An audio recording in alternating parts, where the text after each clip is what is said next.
resurrección del Señor Jesucristo, es decir, ya rozando el año 100 después de Cristo, Juan decide también contar en la historia de Jesús.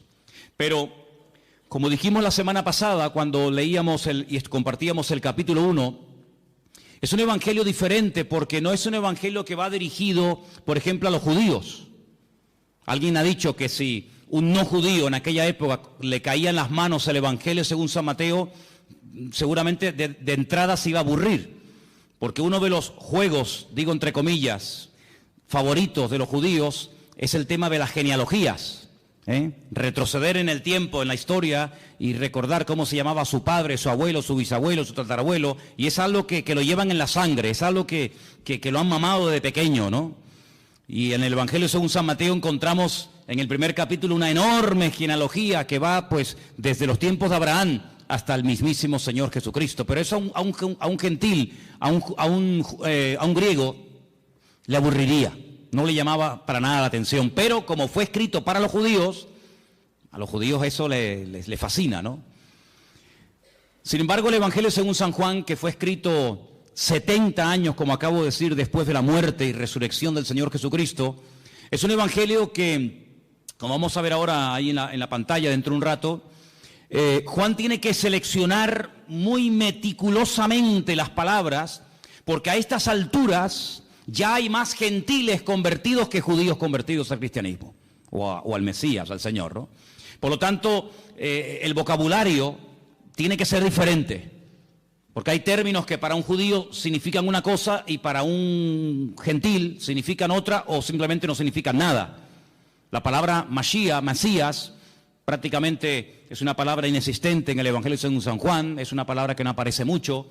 Y Juan escoge palabras como por ejemplo vimos el domingo pasado la famosa palabra logos, ¿os acordáis? Juan capítulo 1, porque el logos para el griego era el que había hecho el universo, el que le daba orden, el que ponía todo en su sitio, el que hacía que todo funcionara.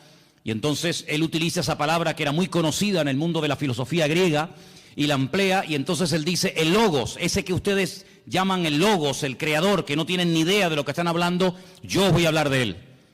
Y presenta a ese logos como el creador del universo, presenta al logos como encarnado. Hoy hemos cantado una parte de una canción que hablaba acerca del verbo se hizo carne. Y vemos cómo Juan es una persona que no solamente tiene que seleccionar muy bien las palabras que va a utilizar, porque la audiencia, los lectores a los cuales va a llegar el Evangelio, son personas que no tienen mucho conocimiento de la Biblia, son gente que viene de un trasfondo pagano, de idolatría, un mundo de mitología griega. Entonces él tiene que ser muy cuidadoso en esto, sino que además tienen que tener presente, y cuando sepan esto van a entender por qué Juan utiliza tantas veces ciertas y determinadas palabras. Ya habían empezado a introducirse en las iglesias herejías, las enseñanzas de los famosos gnósticos, personas que decían Dios no pudo crear el mundo, porque el mundo, el cuerpo, la materia es malo, por lo tanto un Dios santo, un Dios bueno, un Dios perfecto no puede tener contacto con el hombre bajo ningún concepto, no puede tener contacto con la materia. Entonces ellos creían que había una serie de, así lo llamaban, emanaciones, ¿verdad? Y Jesucristo era una emanación de Dios que prácticamente no tenía nada que ver con Dios, y entonces él sí, como no era divino, como no era santo, como no era Dios, como no era creador, él sí podía tener contacto con el hombre, él sí podía tener contacto con la materia, porque al fin y al cabo él no era Dios.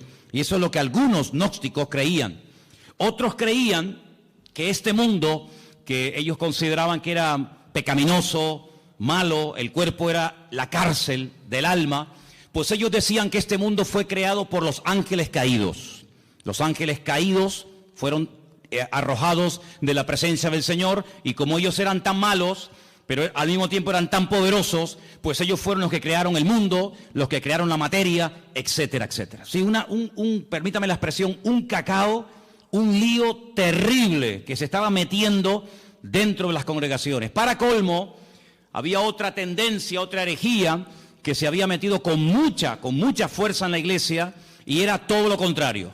Era que Jesucristo era simplemente un hombre que había evolucionado con una serie de poderes que había ido adquiriendo con el paso del tiempo, pero no tenía nada que ver con la divinidad. Otros creían que Jesús era, como ellos llamaban literalmente, un espíritu descarnado. Un espíritu que cuando lo veías parecía un hombre, parecía un ser humano, pero en el fondo no era un ser humano. Realmente él no comía, no se cansaba, no tenía que dormir, no tenía ningún tipo de sufrimientos, porque era una especie de espíritu que cuando se manifestaba parecía un hombre, pero de hombre no tenía absolutamente nada. Fíjense, ante menudos follones y herejías se encontraba el apóstol Juan, y ahora tiene que presentar un evangelio convincente, claro y directo, y representar o presentar a Cristo de una forma correcta, de una forma adecuada, teniendo en cuenta la cantidad de herejías que ya se habían metido en la iglesia para este tiempo. Ahora, en este evangelio me ha llamado mucho la atención, vamos a poner la primera información en la pantalla. Hay cosas que Juan omite completamente, ni las toca. Tenemos, por ejemplo, ahí, ustedes lo pueden ver, el nacimiento del Señor Jesucristo. Juan ni lo menciona. No es que no crea en Él, evidentemente, sino que como vimos la semana pasada, el Evangelio empieza diciendo: en el principio era la palabra y la palabra era Dios. Es decir, va antes de Génesis 1.1. Antes de Génesis 1.1, va a la eternidad para demostrar que no solamente Jesucristo tuvo un nacimiento físico, sino que Él era un ser eterno, ¿verdad? Creador, que en un momento determinado decide humanarse, decide tomar forma de hombre y venir a este mundo. Por lo tanto, él, el tema del nacimiento, como ya sabe que lo han tocado otros evangelistas, como por ejemplo Mateo, como por ejemplo Lucas, él ese tema no lo toca. Tampoco habla del bautismo, no es algo a lo cual Juan le quiera dar énfasis. No habla de las tentaciones del Señor Jesucristo, que aparecen muy bien explicadas en algunos evangelios. No hace mención a lo que llamamos la última cena, la cena donde Jesús parte el pan y el vino con sus discípulos y establece lo que llamamos el nuevo pacto. No habla de la agonía de Cristo en el huerto de Getsemaní, donde allí es machacado, donde allí es triturada su voluntad y donde allí, digamos, se rinde completamente al Padre diciendo: no se haga mi voluntad sino la tuya. Eso ni lo toca. No habla tampoco de la ascensión de Cristo. Si quieres buscar ese tema, ese momento, en Juan no lo busques porque no lo vas a encontrar. Tampoco habla de parábolas. Por ejemplo, el Evangelio según San Mateo está lleno de parábolas. ¿Por qué? Porque él intenta presentar el reino de Dios, pero sin embargo Juan lo que intenta presentar al rey del reino de Dios, que es el Señor Jesucristo. Por lo tanto no habla de las parábolas. Tampoco aparecen milagros de liberaciones de demonios. Incluso la palabra milagro él la sustituye por una palabra que es la palabra moftim, en plural, que es la palabra señales. Y es la palabra que aparece, fijaros a dónde se remonta Juan. Juan era un hombre con un conocimiento de la palabra tremenda, tremenda. Él se remonta al llamamiento de Moisés, allí en Éxodo, capítulo 4, donde Moisés habla mal, Moisés dice: no me van a creer, no me van a oír.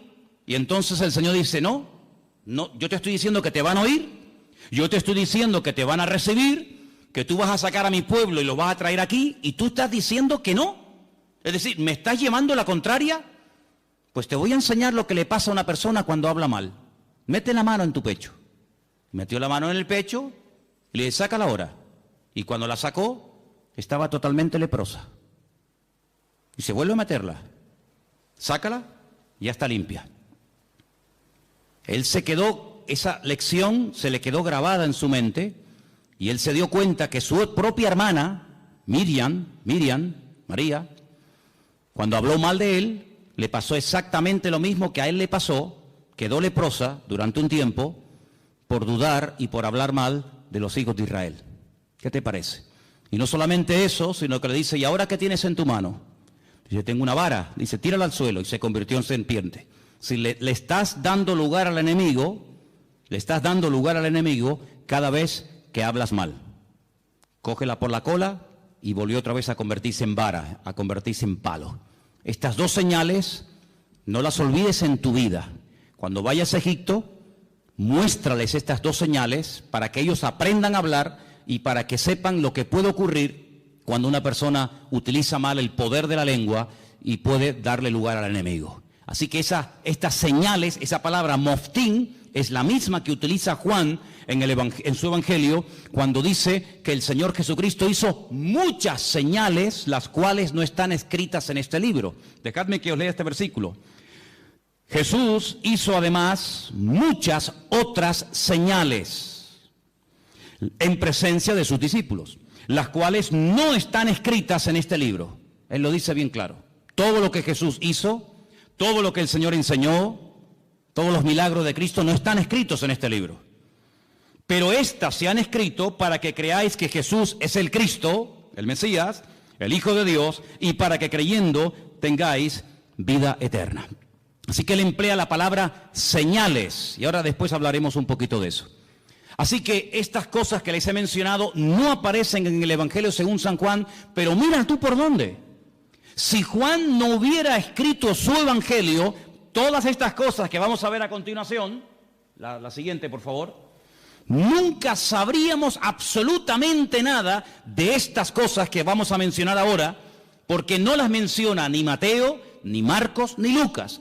Si yo les preguntara a ustedes, sin leer el Evangelio según San Juan, cuál fue y dónde hizo el Señor Jesucristo su primer milagro, nunca lo sabríamos.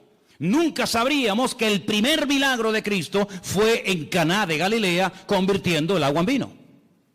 Porque nadie lo menciona, pero Juan sí. Bendito sea el Señor, porque le reveló y le mostró a Juan dicho milagro, ¿sí o no? Menciona además algo muy interesante, la conversión o la conversación que tuvo en capítulo 2 con Nicodemo. Esa conversación no aparece por ninguna parte en los otros evangelios. Es una conversación interesantísima, ahí en Juan capítulo 3. A Juan le gusta mucho las conversaciones de Cristo con otras personas. Por ejemplo, en el 2 está el milagro de las bodas de Caná, en el 3 está la conversación con Nicodemo, en el 4 ¿qué está? La conversación con la mujer samaritana. Si no hubiera sido por Juan, nunca hubiéramos sabido que Jesús se detuvo junto al pozo en Samaria y le habló a una mujer samaritana, y allí pues le dijo cosas tremendas, y allí él se reveló como quien verdaderamente él era, solamente en Juan. Si no se hubiera escrito el Evangelio según San Juan, nunca habríamos oído de que sanó a un paralítico en el capítulo 5 en el estanque de Betesda, que hacía 38 años que estaba esperando el movimiento del agua. Fíjate tú por dónde, hermano, me quedé sorprendido, y es así. Si no hubiera sido por Juan, nunca hubiéramos oído hablar de Lázaro. La resurrección de Lázaro, su amigo en Betania, solamente la encontramos en el capítulo 11 del Evangelio según San Juan. Nunca nos hubiéramos enterado de que el Señor Jesucristo se agachó para lavarle los pies a sus discípulos, porque eso no lo cuenta ningún otro evangelista más que solamente Juan.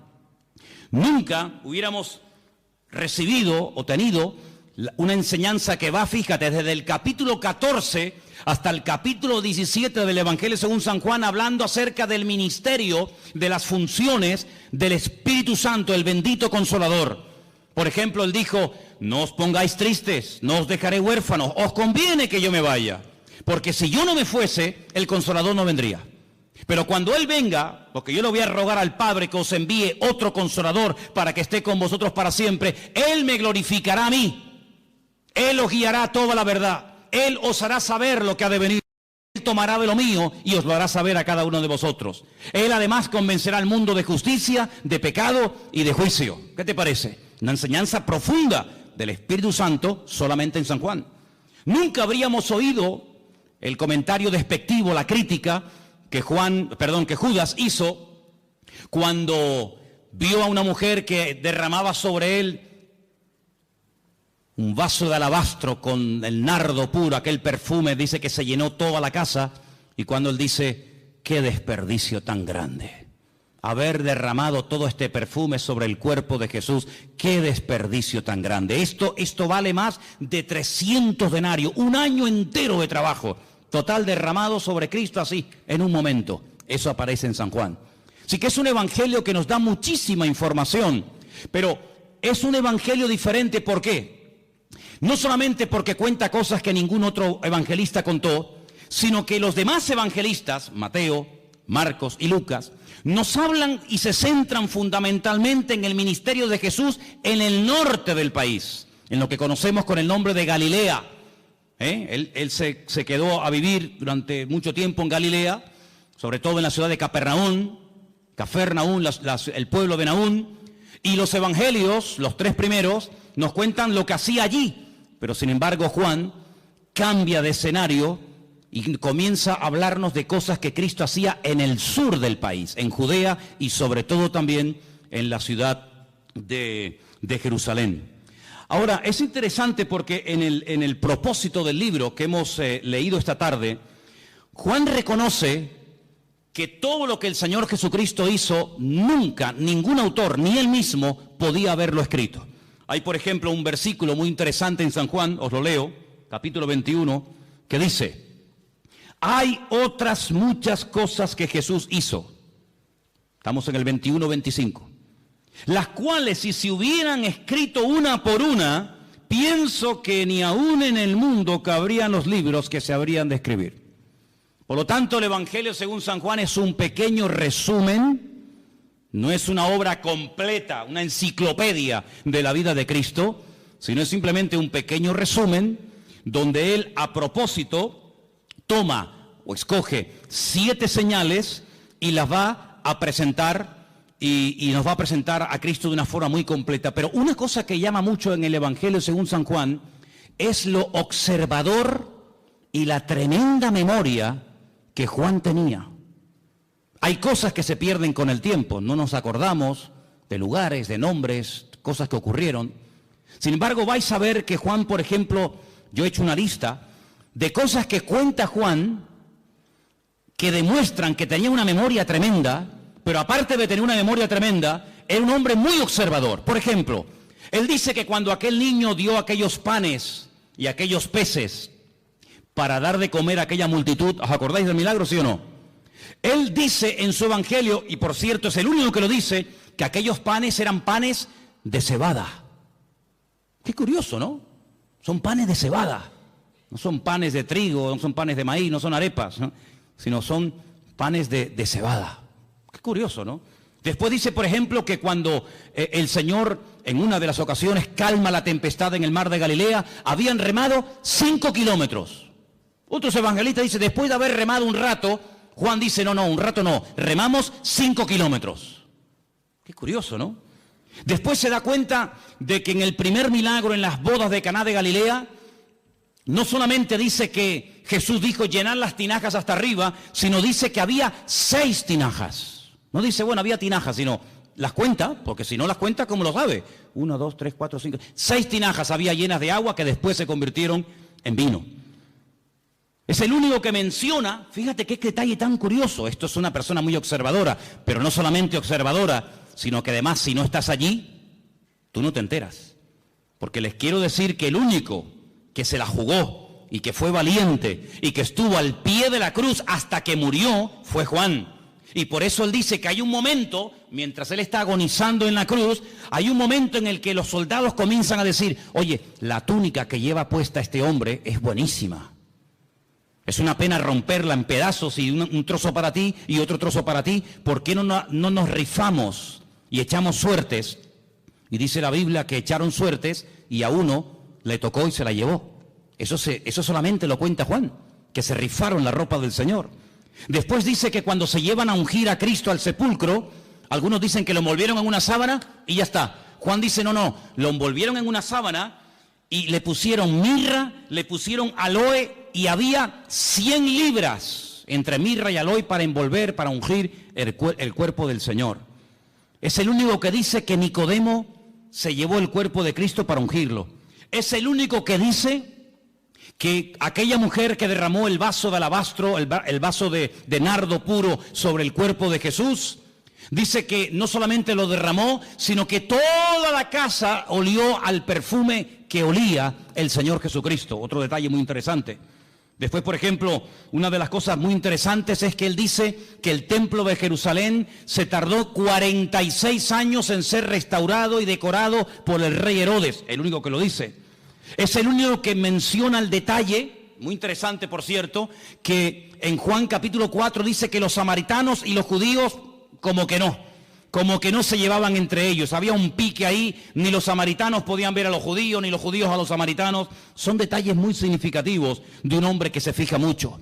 Luego, algo que me ha llamado mucho la atención del Evangelio según San Juan, es que es un hombre que menciona lugares de Jerusalén porque se ve que conoce y se sabe muy bien mover en la ciudad de Jerusalén. Por ejemplo, menciona la puerta de las ovejas, capítulo 5, verso 2. Menciona el estanque de Betesda, capítulo 5. Menciona el otro estanque que hay en la otra punta de la ciudad, el estanque de Siloé, capítulo 9. Menciona una puerta que se llama el pórtico de Salomón, donde años más tarde o tiempo más tarde iría con Pedro, y allí orarían, ¿se acuerdan? Por el paralítico que estaba allí en la puerta del templo. Es el único que menciona el torrente de Cedrón, ese barranco que divide la ciudad del Monte de los Olivos. Él dice que el Calvario, aquel monte, tenía forma de calavera, lo registra también en su libro. Es un hombre, ya digo, tremendamente observador, una persona que conoce la ciudad de Jerusalén y se mueve por ella, diríamos, como pez en el agua. Ahora, en cuanto al tema de las herejías, Juan quería dar una imagen, una visión completa del Señor Jesucristo. Porque en aquellos tiempos estaban, como dije al principio, los que creían que Él no era un hombre, sino una especie de espíritu que se aparecía en forma humana. Y estaban aquellos que decían que era tan divino, que no era un hombre. Claro, ¿cómo casar, cómo unir estas dos herejías? Hermanos, a lo largo de la historia, la iglesia, el pueblo de Dios, ha tenido que enfrentarse con un montón de problemas, de todo tipo. Pero algo que el enemigo ha utilizado y seguirá utilizando hasta el final de los tiempos contra nosotros, contra el pueblo de Dios, es tratar de meter sutilmente en las congregaciones lo que llamamos o conocemos con el nombre de herejías. ¿Qué es una herejía? Bueno, vamos a definirlo de la siguiente manera. El diablo sabe perfectamente que cuando uno conoce la verdad, cuando uno tiene un encuentro con él, cuando uno conoce la verdad, pues sabe diferenciar perfectamente lo incorrecto. Ya el ejemplo que hemos puesto en otras ocasiones, aquel hombre que trabajaba en un banco manejando todo el día divisas, manejando todo tipo de monedas. Antes había más que ahora, hoy en día con el tema del euro muchas monedas no existen, pero antes cuando viajabas por Europa, cada país tenía su moneda y tenías que cambiar franco, tenías que mandar libras, tenías que cambiar pesetas, bueno, ya eso prácticamente ha desaparecido. Pero le preguntaron un día a un hombre que manejaba constantemente divisas. Me imagino que habrás tenido que estudiar muchísimo, ¿no? Hacer muchos cursos para diferenciar los billetes falsos de los verdaderos. Y él dijo, jamás en mi vida yo he hecho un curso para estudiar billetes falsos. Y entonces, ¿cómo sabes diferenciar uno falso de uno verdadero? Dice, porque yo he estudiado muchísimo al billete verdadero. Yo lo conozco también, su tacto, hasta cómo huele, las características del billete verdadero, lo que se tiene que ver, lo que no se tiene que ver, dónde tengo que tocar, dónde no tengo que tocar. Lo conozco tan bien que en cuanto me presentan un billete falso, digo, este es falso, este no es verdadero. Porque conozco al verdadero. Ahora, si me pongo a estudiar todo lo falso, al final sé que son falsos, pero no conozco al verdadero. Y lamentablemente vemos que hoy en día también hay gente así. Han estado un poco de tiempo en los mormones, un poco de tiempo en los Hare Krishna, un poco de tiempo en los Rosacruces, un poco de tiempo con los testigos de Jehová, un poco de tiempo con los evangelistas, un poco de tiempo con no sé quién. Al final tienen un cacao en la cabeza terrible, conocen tanto a sectas y filosofía, pero no conocen la verdad. Y Jesucristo no es uno más. Lo que Juan hace es presentar la verdad, porque él dice, la verdad os hará libres. Si yo empiezo a rebatir y a discutir y esto, no, con la discusión no llegamos a ninguna parte. Yo lo que voy a hacer es proponerme, seleccionar una serie de señales, presentaros la verdad de la forma más completa y variada y profunda posible, porque cuando lleguéis a conocer la verdad, cuando lleguéis a intimar con la verdad, os vais a dar cuenta de que lo falso ya no tiene ningún atractivo, ya no tiene ninguna tentación para vuestra vida, porque la verdad no solamente os hará libres, sino que la verdad os hará felices. ¿Cuántos dicen amén? Entonces él presenta a Cristo como la verdad y os vais a dar cuenta que la palabra verdad, verdadero, aparece así de veces en el Evangelio según San Juan. No hay una palabra que se repita más en este Evangelio como la palabra verdad o verdadero. Tengo aquí una pequeña lista, no están todos, pero para que veáis. Dice, yo soy el pan verdadero. El pan que descendió del cielo. No dice yo soy el pan. Bueno, podría decirlo. Pero añade la palabra yo soy el pan verdadero. Y entonces dice, el pan que comieron nuestros padres en el desierto, pues todos los que lo comieron murieron. Pero el que coma de mí nunca morirá. Después dice, yo soy la vid. Pero no dice solamente yo soy la vid, sino dice yo soy la vid verdadera. Juan capítulo 15, verso 1. Juan 8, 16 dice yo soy el juez, pero el juez verdadero. El juez que imparte verdaderamente justicia. Y os vais a dar cuenta de que aparece la palabra verdad por todo el Evangelio. Encontramos, por ejemplo, en Juan 14, 6, un versículo que todos conocéis de memoria, ¿sí o no?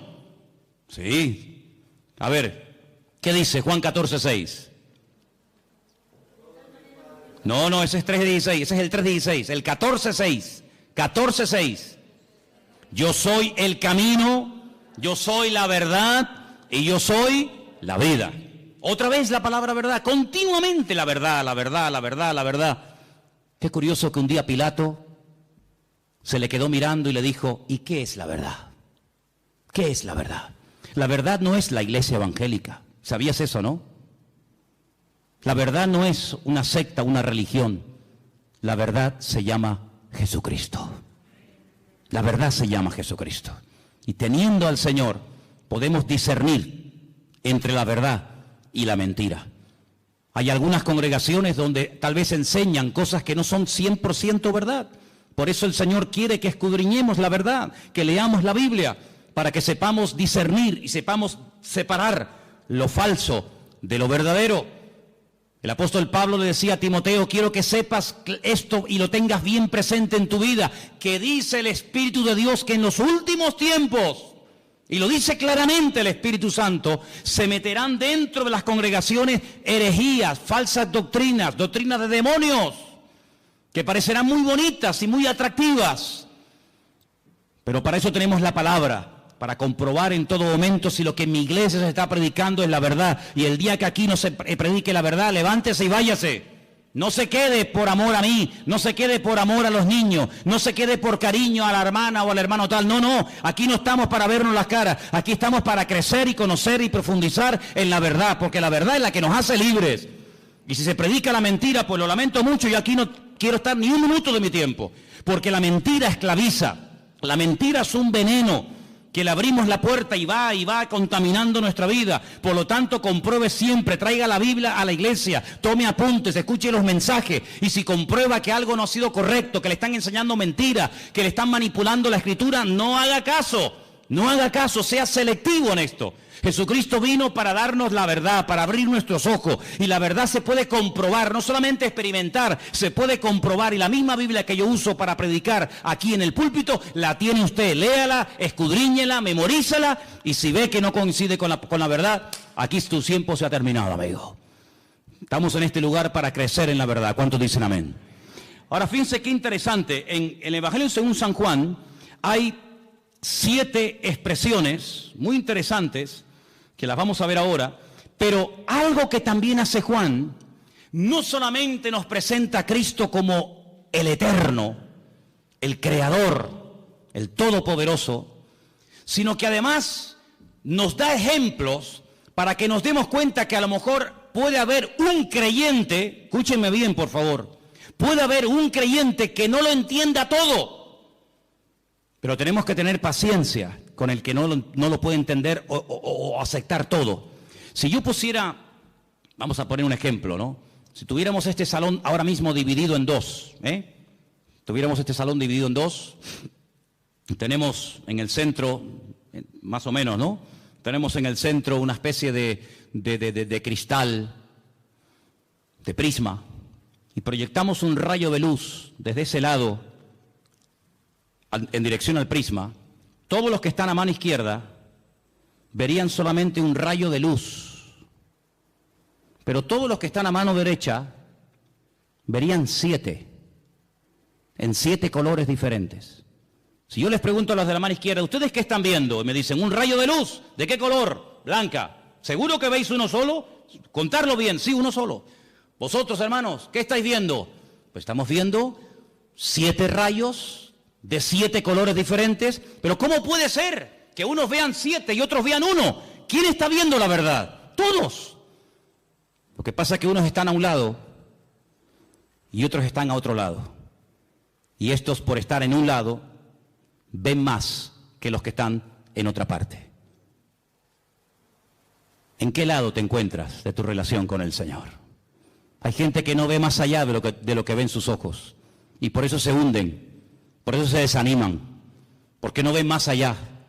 Y como le dijo el Señor a Pedro, no pones la mira, no pones la mira en los siete rayos, no pones la mira en las cosas de arriba, sino en las de la tierra. Y claro, cuando uno mira a lo de la tierra se derrumba. Cuando uno mira a lo de la tierra, uno se deprime, la fe te la destruye el mundo. Pero cuando tú levantas la mirada, tú ves más allá. Y eso es lo que Juan quiere. No solamente presentarnos al Señor Jesucristo como divino, como creador, como un ser eterno, sino que también lo presenta como humano. Y fijaros las citas que os voy a dar para los que tomen nota, ¿no? En capítulo 2, verso 15, vemos a Cristo enfadado, con un látigo. Comienza a echar fuera a todos los que vendían en su casa y los llama ladrones. Me habéis convertido mi casa en cueva de ladrones. En el capítulo 4, verso 6, te lo encuentras cansado y sediento junto a un pozo, pidiendo un vaso de agua a una mujer samaritana. El Verbo hecho carne, cansado del camino, pidiendo agua. Sus discípulos en el capítulo 4, verso 31, le daban de comer, porque lo notaban que era la hora de comer y él no había comido.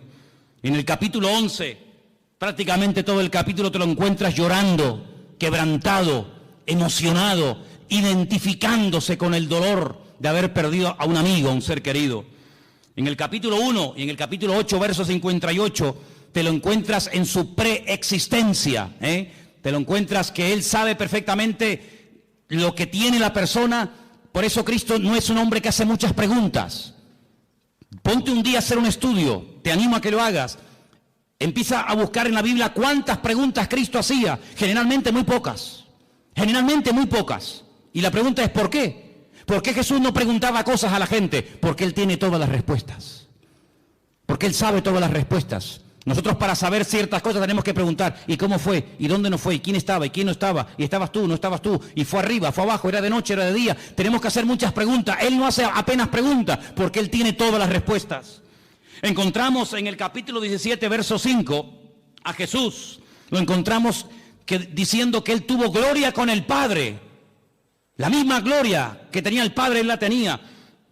Y lo encontramos bajando del cielo en el capítulo 6.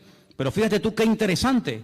Encontramos al Señor Jesucristo cansado, lo encontramos al Señor Jesucristo pidiendo agua, lo encontramos dormido en una barca y al mismo tiempo diciéndole a aquella mujer, 5 maridos has tenido y el que ahora tienes no es el tuyo. Diciéndole a uno, he aquí un verdadero israelita.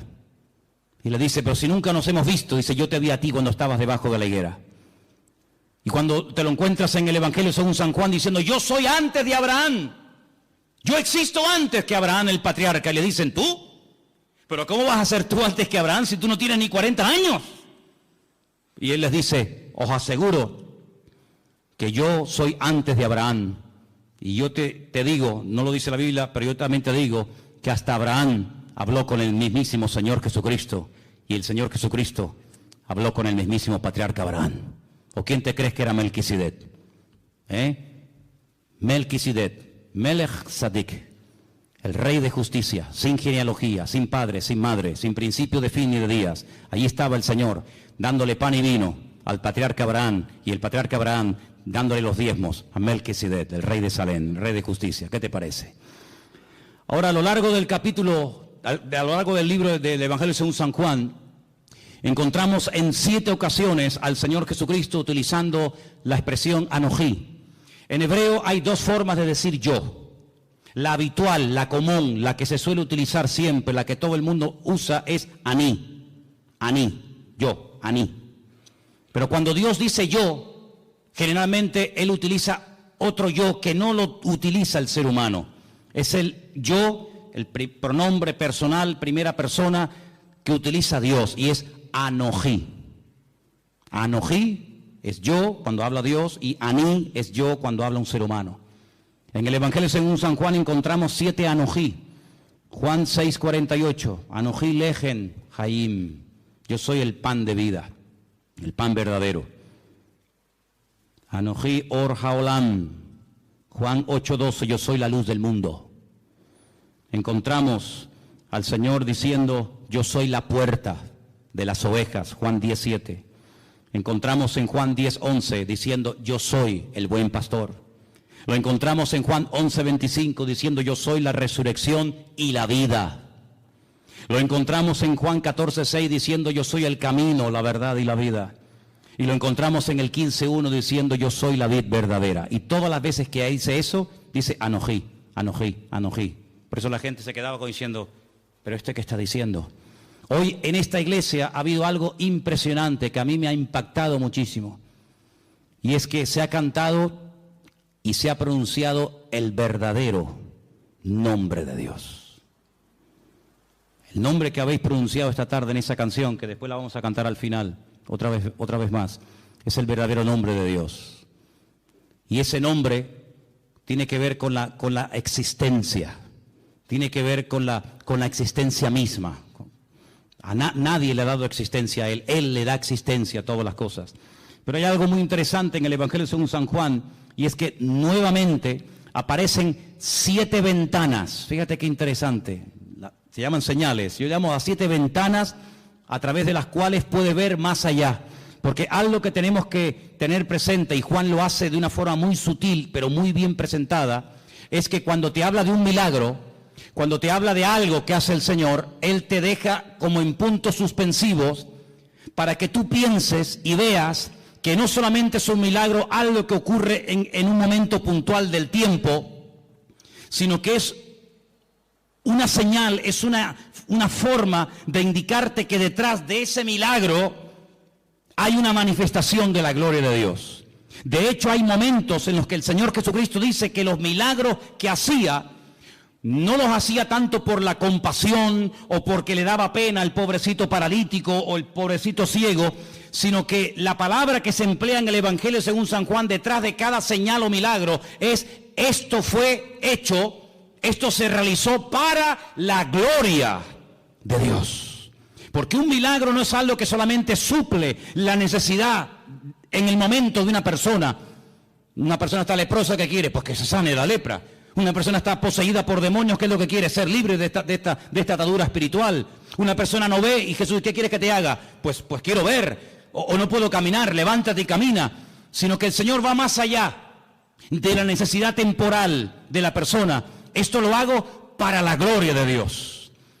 Cuando lo dicen los discípulos en Juan capítulo 9, ¿y este hombre que no tiene ni ojos, que están huecas las cuencas, no tiene el globo ocular, este hombre, esto es algo terrible. Esto no es normal que una persona nazca con las cuencas de los ojos vacías. El padre tuvo que cometer un pecado terrible, ¿no? Y este es el castigo de Dios, o él mismo. Y Jesús le dijo, ni una cosa ni otra.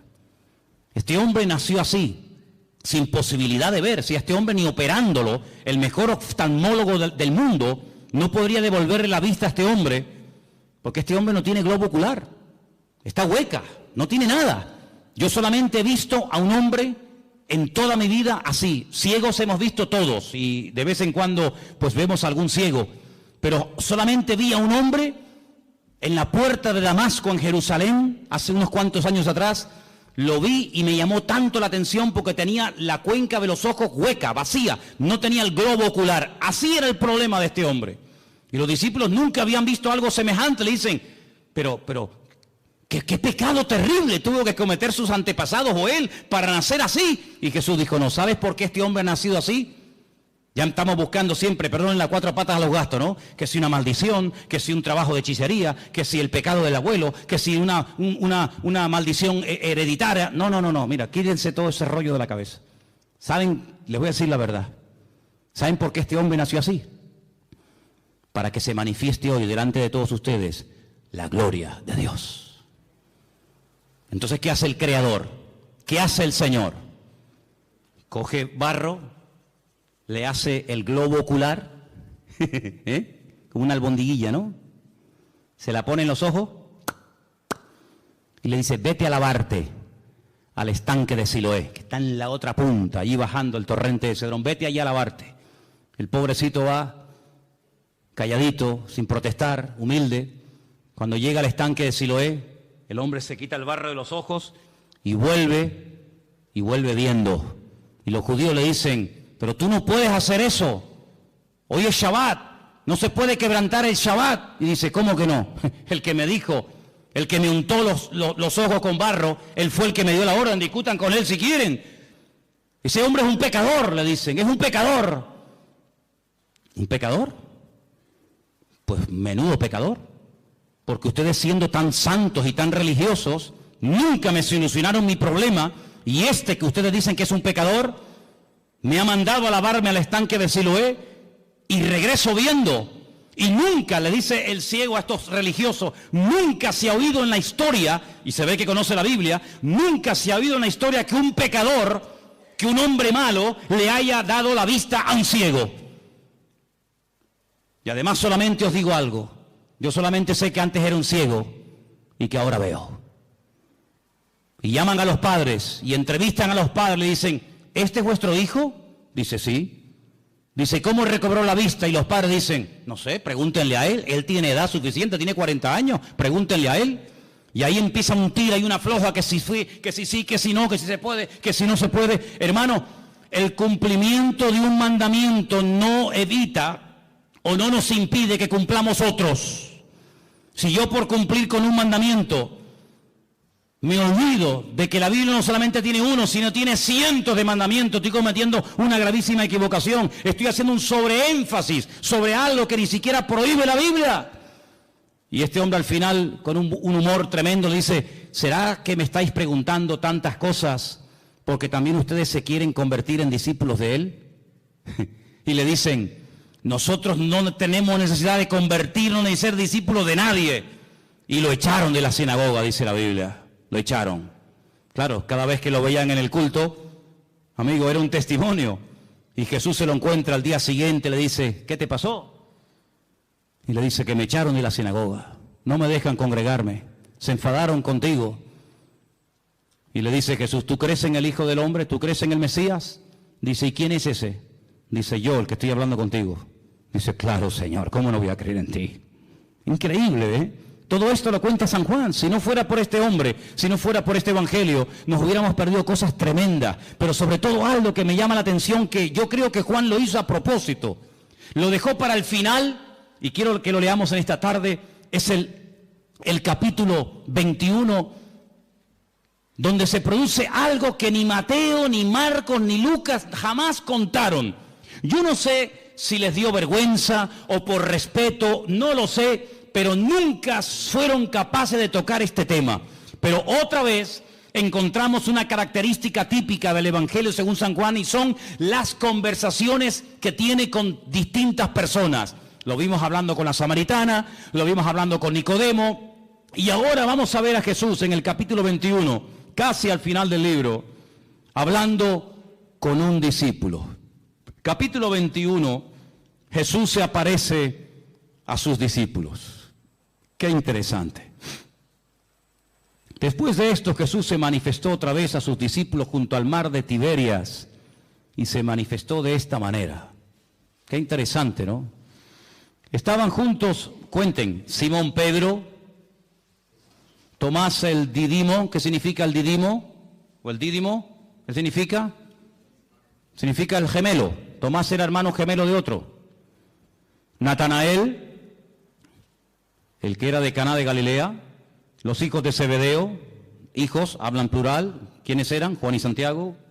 Y otros dos de sus discípulos. Simón Pedro les dijo, voy a pescar. Ellos le dijeron, vamos también nosotros contigo.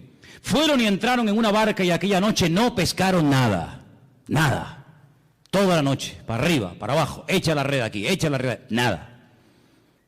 Cuando ya iba amaneciendo, fíjate tú, amaneciendo ya, se presentó Jesús en la playa, mas los discípulos no sabían que era Jesús. Estaban cansados, estaban reventados, toda la noche pescando. Además, cuando tú estás pescando, los que habéis ido alguna vez a pescar, cuando uno está pescando, las horas se te pasan volando, disfrutas que no veas. Pero cuando estás hecha y no pican, es aburridísimo, estás hasta de mal humor. Les dijo Jesús, hijitos, ¿tenéis algo de comer? Ellos le respondieron, no, no tenían ni para comer. Increíble. Jesús les dijo, echad la red a la derecha de la barca y hallaréis. Entonces la echaron y ya no la podían sacar por la gran cantidad de peces. Qué milagro, ¿eh? Así, en segundos, lo que no hicieron en toda la noche. Verso 7. Entonces aquel discípulo a quien Jesús amaba, le dijo a Pedro, es el Señor. Es el Señor. Esto solamente pasa por la mano de Dios. Es el Señor. Simón Pedro, cuando oyó que era el Señor, se ciñó la ropa, porque se había despojado de ella, se echó al mar y se echó a nadar hasta la orilla.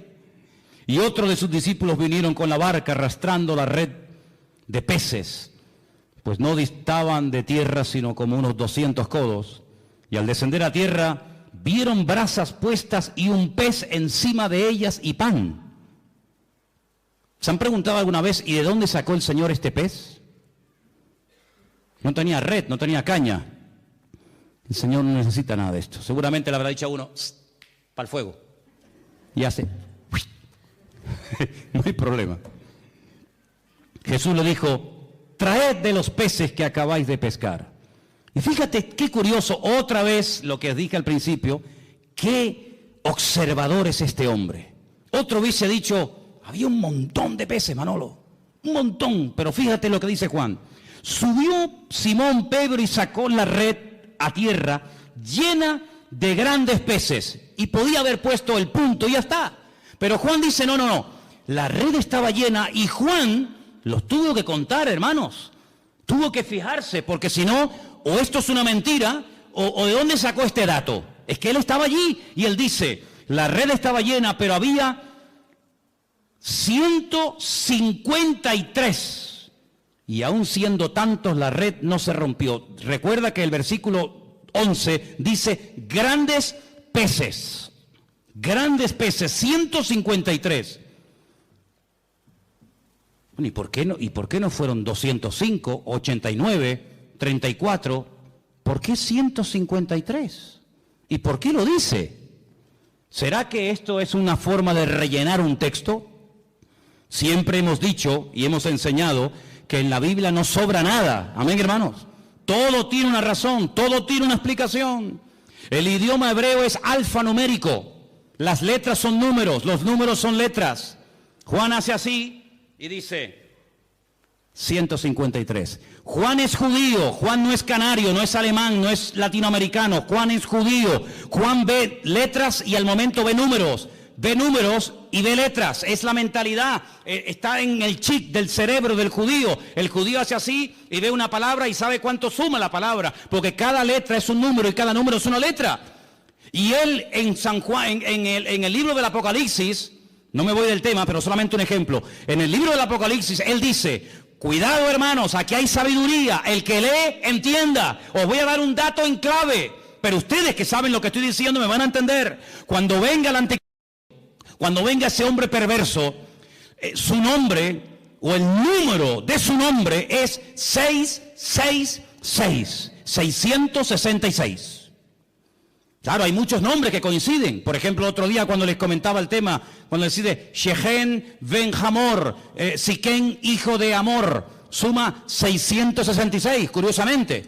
Pero Juan es un hombre, como buen judío, que conoce el tema de las letras y de los números.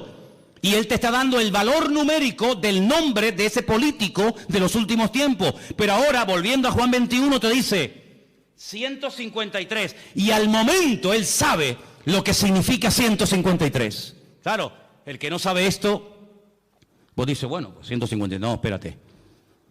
Anojí Elohim. Si pusiéramos aquí en una pizarra la palabra Anojí Elohim, yo soy Dios, suma 153. Es decir, esta es la firma, amigo.